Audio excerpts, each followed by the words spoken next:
आग्रह होता.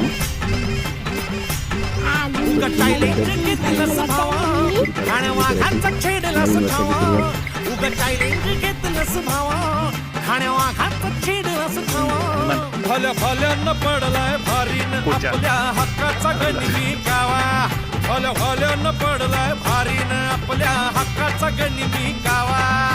मर्दानी छातीचा आज हाय मातीचा. मर्दानी छातीचा आज हाय मातीचा. लफड्यात पडायचा नो. आपल्याला नडून डोक्यावर चढून आडव्यात शिरायचं नाही. हे दमलय नावात वड्डाय गावात आपल्याला भिडायचं नाही. ठेवतो या फाडून टाकतो या काढून आडव्यात शिरायचा नाही.